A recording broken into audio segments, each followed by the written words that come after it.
ആരാണ് ജയിക്കുന്നത്, ആരാണ് തോൽക്കുന്നത് എന്ന ചർച്ച വളരെയധികം ശക്തമായി നടക്കുന്ന ഒരു അന്തരീക്ഷത്തിലാണ് ഇപ്പോൾ നമ്മളുള്ളത്.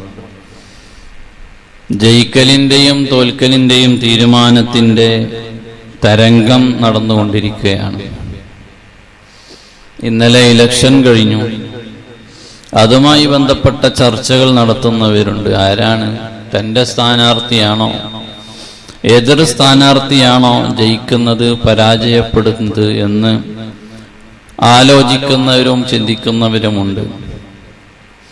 മറ്റൊരർത്ഥത്തിൽ പറഞ്ഞാൽ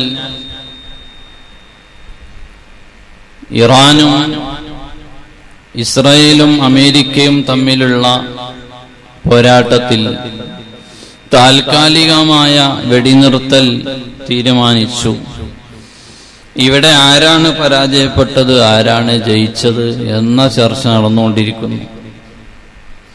നമ്മുടെയൊക്കെ മക്കൾ പരീക്ഷകൾ എഴുതി റിസൾട്ടുകളെ കാത്തിരിക്കുകയാണ്.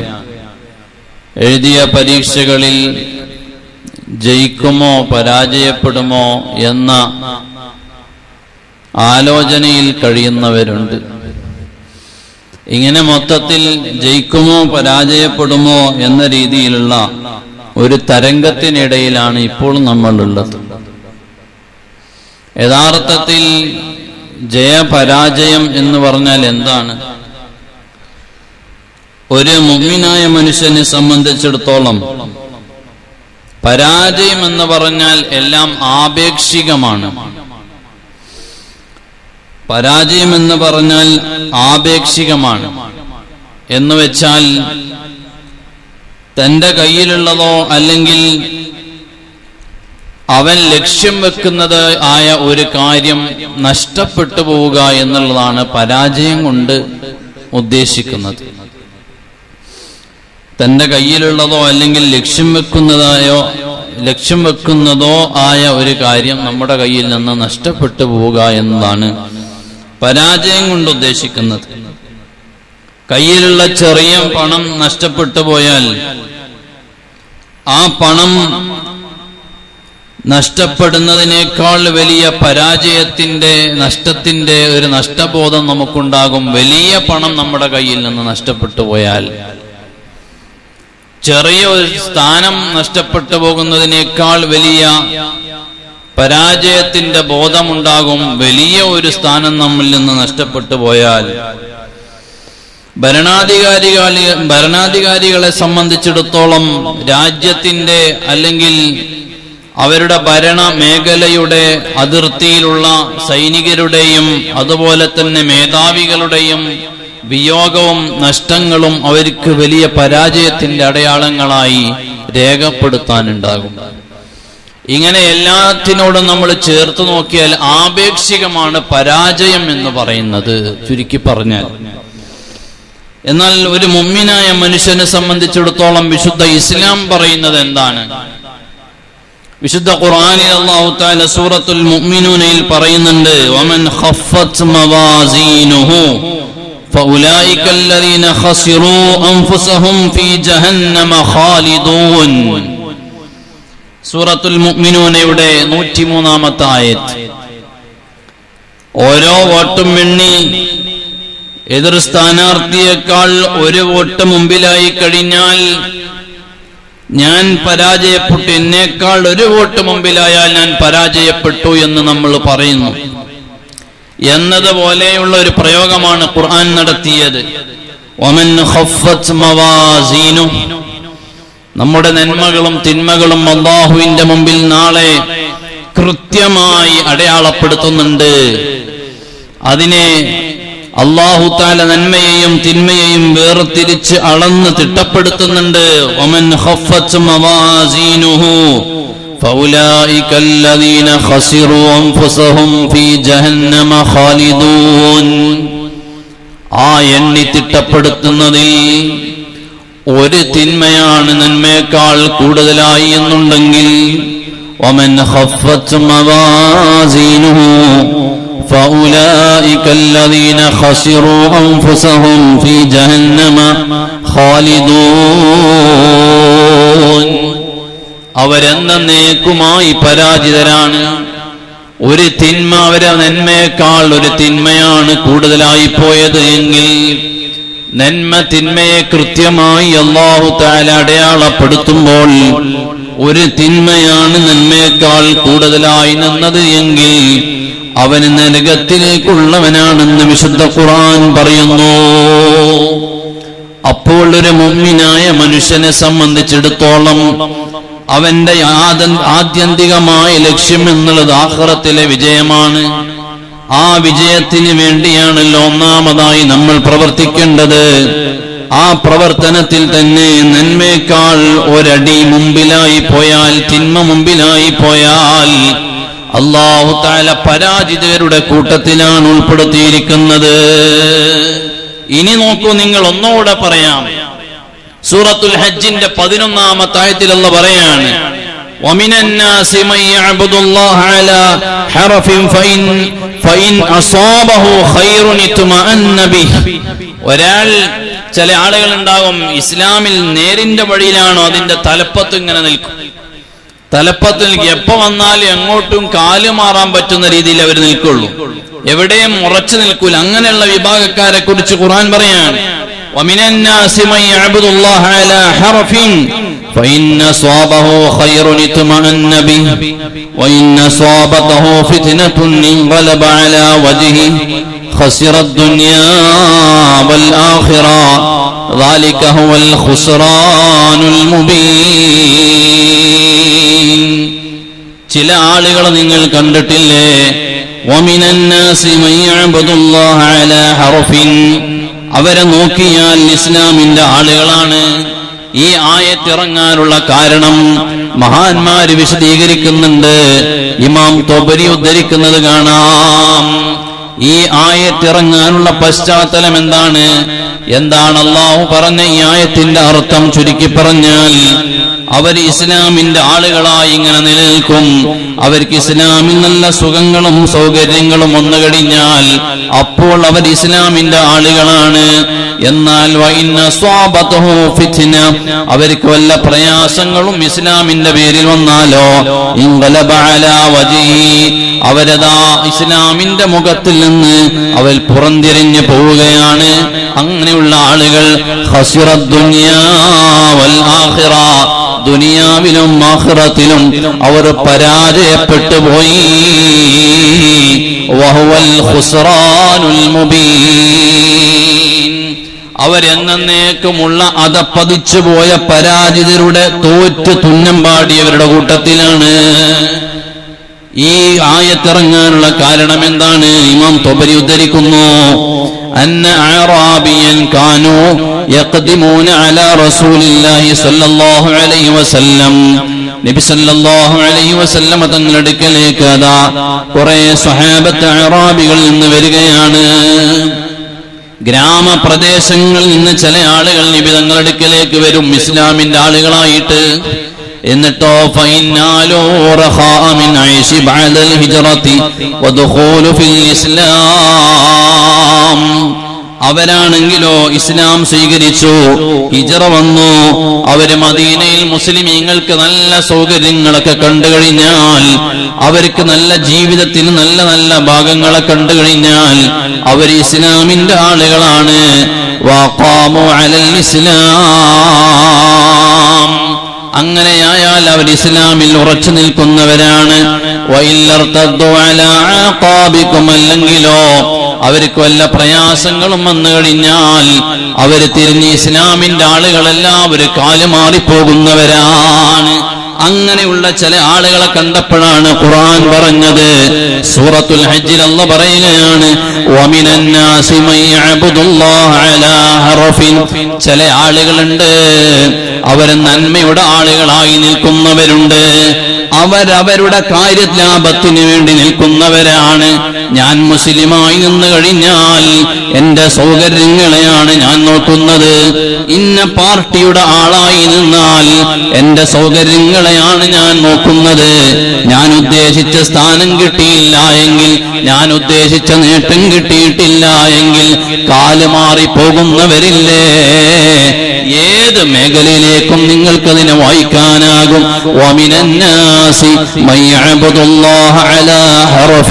അതേ, നിൽക്കുന്ന സ്ഥാനത്ത് നിൽക്കാൻ കഴിവുള്ളവരാകണം, നിൽക്കുന്നത് തന്റെ ഇടത്തോടെ നിൽക്കാനുള്ളവരാകണം, ആണത്വത്തോടെ നിൽക്കാനുള്ളവരാകണം. ഇസ്ലാമിന്റെ ആളുകളാണെന്ന് പറഞ്ഞു നിൽക്കുമ്പോ ഒരു പക്ഷേ എതിർപ്പുകൾ വരാൻ സാധ്യതയുണ്ട്, ആരോപണങ്ങൾ വരാൻ സാധ്യതയുണ്ട്.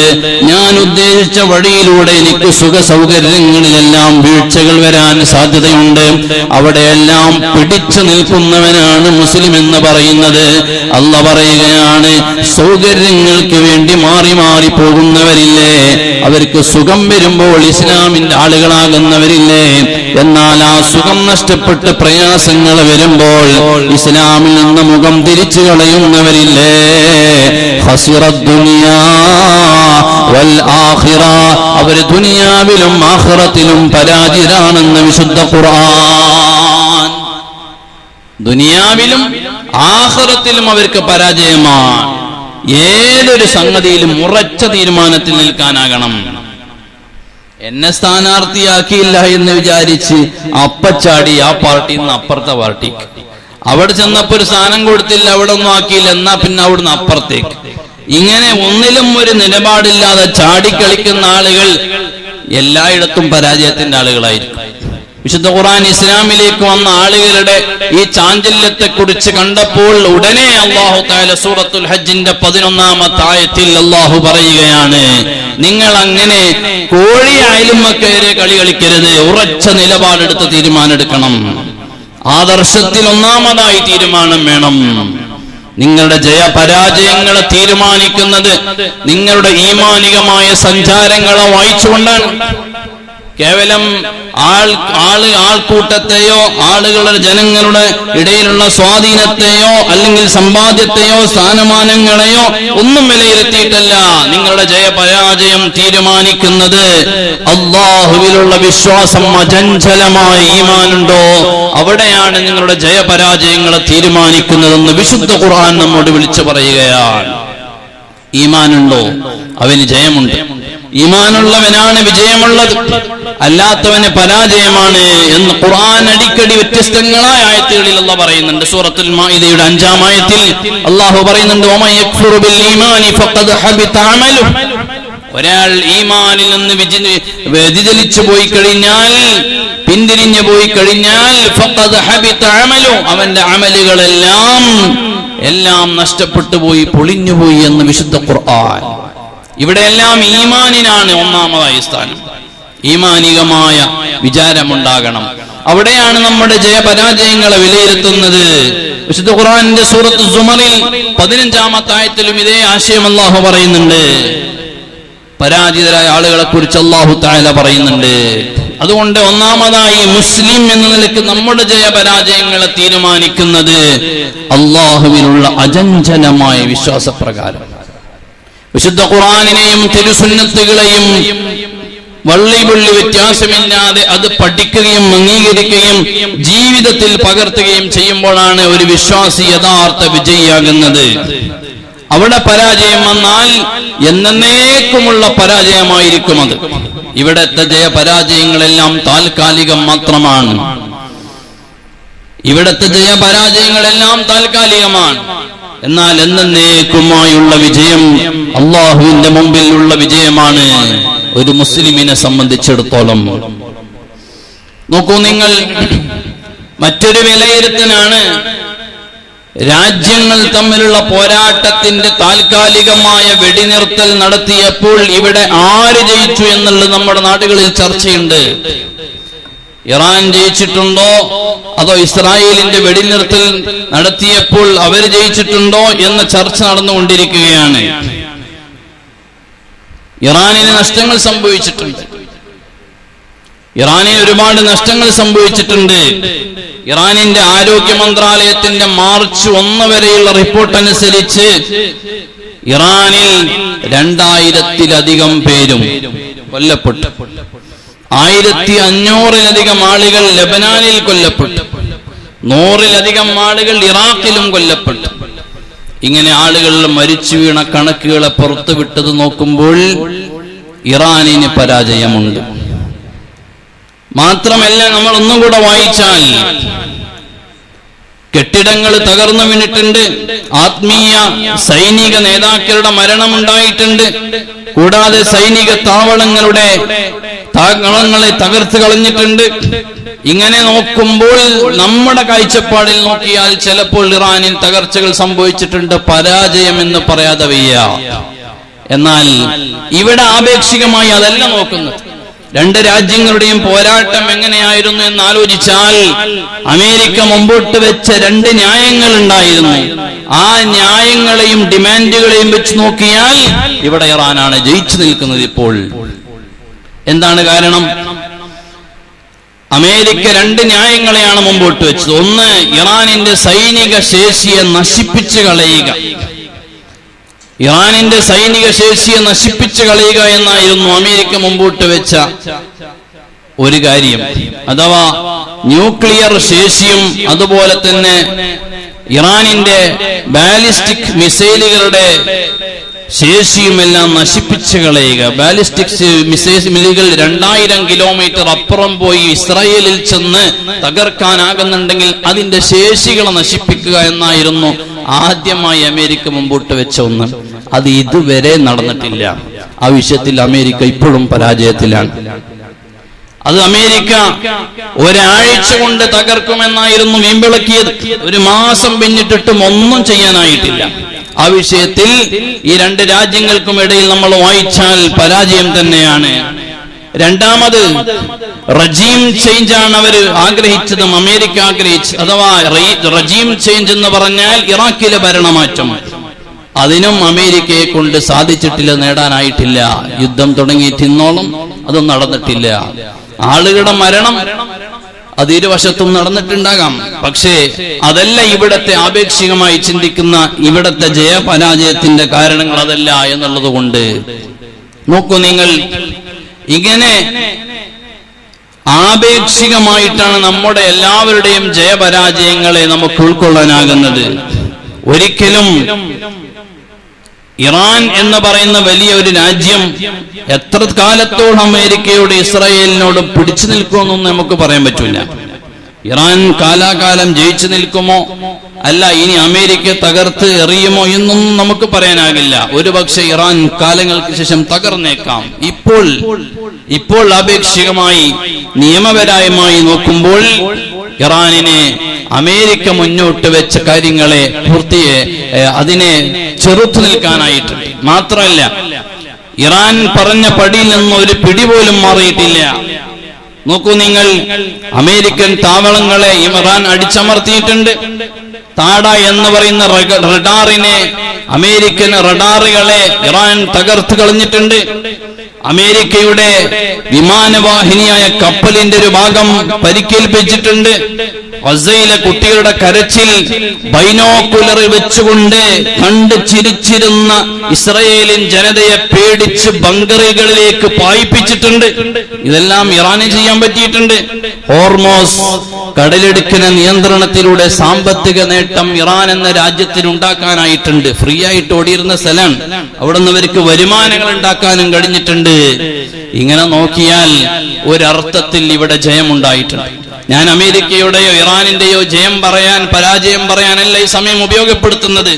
നമ്മൾക്കെല്ലാവർക്കും മൂന്നാമതായി ജയപരാജയങ്ങൾ നമ്മൾ ചർച്ച ചെയ്യുന്നുണ്ട്. ഓരോരുത്തരുടെയും കുടുംബങ്ങളിൽ നമ്മൾ നേടുന്ന പരീക്ഷകളുടെയും നമ്മൾ നടത്തുന്ന ഇന്റർവ്യൂകളുടെയും എല്ലാം ജയപരാജയങ്ങളെ ചർച്ച ചെയ്യാനുണ്ട്. ഇതെല്ലാം ഭൗതികമായ ജയപരാജയങ്ങളാണെന്നാണ് ഞാൻ പറഞ്ഞു വന്നത്. ഒരു മുഅ്മിനായ മനുഷ്യനെ സംബന്ധിച്ചിടത്തോളം എന്റെ ജയവും എന്റെ പരാജയവും ഒന്നാമതായി നമ്മൾ ചർച്ച ചെയ്യണം. അള്ളാഹുവിന്റെ വിഷയത്തിലുള്ള ജയപരാജയങ്ങൾ, ജയത്തിന് വേണ്ടിയുള്ള അധ്വാനമായിരിക്കണം നമ്മൾ. അള്ളാഹുവിന്റെ വിഷയത്തിൽ അധ്വാനിക്കാൻ ഇന്ന് ആരും തയ്യാറാകുന്നില്ല. അധ്വാനത്തിന് നമ്മുടെ അധ്വാനങ്ങൾ ഒന്നാമതായി അള്ളാഹുവിന്റെ ദീനിന് വേണ്ടിയാകണം. നമ്മളെല്ലാവരും ഒന്നിച്ച് അള്ളാഹുവിന്റെ ദീനിന് നിന്ന് കഴിഞ്ഞാൽ എത്ര വലിയ മാറ്റങ്ങൾ ഉണ്ടാക്കാനാകും അല്ലെ? ഒരുപാട് ആളുകൾ, ഞാൻ ആലോചിച്ചു പോയി, ഇവിടെ തന്നെ ഇങ്ങനെ ഇലക്ഷന്റെ പ്രചരണങ്ങൾ കണ്ടപ്പോൾ ഞാൻ കഴിഞ്ഞ നമ്മളെ മഹല്ലുമായി ബന്ധപ്പെട്ട് ഒരുപാട് പ്രചരണ പ്രവർത്തനങ്ങൾ നടത്തുമ്പോൾ പലപ്പോഴും ചെറുപ്പക്കാരെയാണ് ഫോക്കസ് ചെയ്യാറുള്ളത്. പക്ഷെ ഇപ്രാവശ്യം നോക്കിയപ്പോ കുറെ പ്രായമായ ആൾക്കാർ സ്ക്വാഡ് വർക്കിന് ഇറങ്ങിയിട്ടുണ്ടായിരുന്നു. രാഷ്ട്രീയം അത് അവരുടെ രാഷ്ട്രീയം എന്തോ ആട്ടെ, നമുക്ക് പ്രശ്നമില്ല. പക്ഷേ ഞാനിങ്ങനെ നോക്കി വെച്ചിട്ടുണ്ട് അവരൊക്കെ ഇനിയൊരു സ്ക്വാഡ് വർക്ക് വരുമ്പോ അവർക്കെല്ലാവർക്കും നല്ല ലിസ്റ്റ് നോട്ടീസും കൊടുത്തിട്ട് അവരൊന്ന് രംഗത്തിറക്കണം അല്ലെ? അങ്ങനെ വേണമല്ലോ. ഞാൻ നോക്കി വെച്ചിട്ടുണ്ട്, നോട്ടിട്ട് വെച്ചിട്ടുണ്ട്. എല്ലാവരും പ്രായമായ കുറെ ആളുകൾ ഇവിടെ വന്നാൽ കുനിയാൻ വയ്യാത്ത, കസേരയിൽ നിസ്കരിക്കുന്ന, നടക്കാൻ വയ്യാത്ത കുറെ ആളുകൾ രാപ്പകലില്ലാതെ സ്ക്വാഡ് വർക്കിൽ നടക്കുന്നതൊക്കെ നോട്ടം വിട്ട് വെച്ചിട്ടുണ്ട്. ഇൻഷാ അല്ലാഹ് അടുത്ത സ്ക്വാഡ് വർക്ക് അവർക്കാണ് കൊടുക്കുന്നത്. എനിക്ക് തോന്നിയത് അവർക്ക് നമ്മൾ അവസരം കൊടുക്കാത്ത പ്രശ്നമാണെന്ന് തോന്നിപ്പോയി. ഏതായാലും ഇൻഷാ അല്ലാഹ് അടുത്ത സ്ക്വാഡ് വർക്ക് അവർക്കും വരാൻ പോവുകയാണ്. ഏതായാലും അള്ളാഹു തൗഫീഖ് ചെയ്യട്ടെ. ഞാൻ പറഞ്ഞത് മുഅ്മിനീങ്ങളെ, അള്ളാഹുവിന്റെ ദീനിന് അള്ളാഹു എന്റെ അടുത്ത് വന്ന ഫാൾട്ടായിരിക്കും. ഞാൻ ഇവരറിയിച്ചില്ല, അവർക്ക് സ്ക്വാഡ് വർക്കുള്ള അവസരം കൊടുത്തില്ല. രാഷ്ട്രീയം അവർക്ക് അവസരം കൊടുത്തപ്പോൾ അവർ മുതലെടുത്തു. ഞാൻ എന്റെ ഒരു കുറ്റമായിട്ട് കാണാണ്. ഇൻഷാ അല്ലാഹ് അത് നികത്താൻ ശ്രമിക്കുന്നുകൂടെ എല്ലാവരോടും ഓർമ്മപ്പെടുത്തണം. അള്ളാഹു തആല നല്ല നിലയ്ക്ക് അള്ളാഹുവിന്റെ ദീനിന് വേണ്ടി പോരാടാനും പ്രവർത്തിക്കാനുമുള്ള തൗഫീഖ് നമുക്കെല്ലാവർക്കും നൽകുമാറാകട്ടെ. അള്ളാഹുവിന്റെ വജ്ഹിലാണ് ഈ പ്രവർത്തനങ്ങളെല്ലാമെങ്കിൽ എല്ലാറ്റിനും പ്രതിഫലമുണ്ട്. രാഷ്ട്രീയ ജനങ്ങളുടെ ഉന്നമനത്തിന് വേണ്ടി, നാടിന്റെ പുരോഗതിക്ക് വേണ്ടി നടത്തുന്ന പ്രവർത്തനങ്ങൾക്കെല്ലാം നബി സല്ലല്ലാഹു അലൈഹി വസല്ലം തങ്ങൾ പറഞ്ഞ ഹദീസ് ഇതിലുണ്ട്, വായിക്കാൻ സമയമില്ല.